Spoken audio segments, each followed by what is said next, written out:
আসসালামু আলাইকুম। মাল্টিমিডিয়া এবং অ্যানিমেশন কোর্সের প্রথম অধ্যায়ে আজকে আমরা আলোচনা করব মাল্টিমিডিয়া অ্যানিমেশনের ব্যবহার ও প্রয়োজনীয়তা।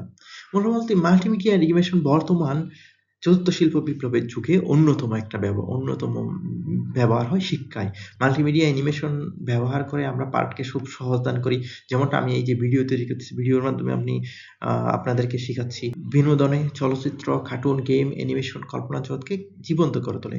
বিজ্ঞাপন ও মার্কেটিংয়ে আকর্ষণীয় যদি ভিজুয়াল অ্যানিমেশন গ্রাহকের মনোযোগ দ্রুত আকর্ষণ, যোগাযোগ, তথ্য দ্রুত স্পষ্টভাবে উপস্থাপনায় মাল্টিমিডিয়া কিন্তু কার্যকর ভূমিকা পালন করে। তাছাড়া স্বাস্থ্যসেবায় যেখানে চিকিৎসা পদ্ধতি আছে, শারীরিক গঠন আছে, গঠন বোঝাতে অ্যানিমেশন গুলো ব্যবহার হয়।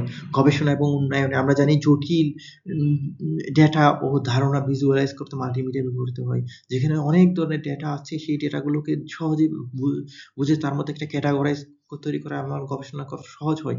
সংবাদ এবং সাংবাদিকতাকে আমরা যে নিউজ এবং রিপোর্টকে আকর্ষণীয় করা, তথ্য সমৃদ্ধ করা, গ্রাফিক্স এড করা, ভিডিও এড করা, বিভিন্ন অতীত কাহিনী এড করা, এইভাবে মাল্টিমিডিয়া অ্যানিমেশনের মাধ্যমে খুব সুন্দর সংবাদ প্রকাশ হয়। পর্যটন শিল্পে আমরা জানি পর্যটন শিল্পকে আকর্ষণ করতে বিভিন্ন ধরনের ভিডিও তৈরি করা, ভার্চুয়াল ট্যুর ব্যবহার করা, প্রশিক্ষণে বাস্তবধর্মী যে সিমুলেশন আমরা জানি যে আপনি গাড়িতে না বসেও গাড়ির ড্রাইভিং শিখতে পারেন যে সিমুলেটর ব্যবহার করে। আপনি এমন একটা সিমুলেটরে বসে আছেন, সেখানে আপনি একটা 3D চশমা পরে আছেন। মনে হবে যে আপনি গাড়িতে বসে আছেন, চারপাশে আপনার রাস্তা, আপনি সেখানে গাড়ি চালাচ্ছেন।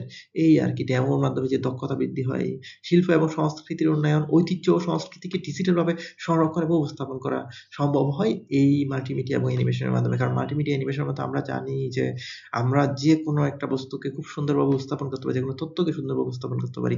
সুতরাং আমাদের শিল্প সংস্কৃতির যে ঐতিহ্যগুলো আছে, সেই ঐতিহ্যগুলোকে আমরা খুব সুন্দর মানে আ ভিডিওর মাধ্যমে, অ্যানিমেশনের মাধ্যমে আমরা সেটা ফুটিয়ে তুলতে পারি। ধন্যবাদ সবাইকে।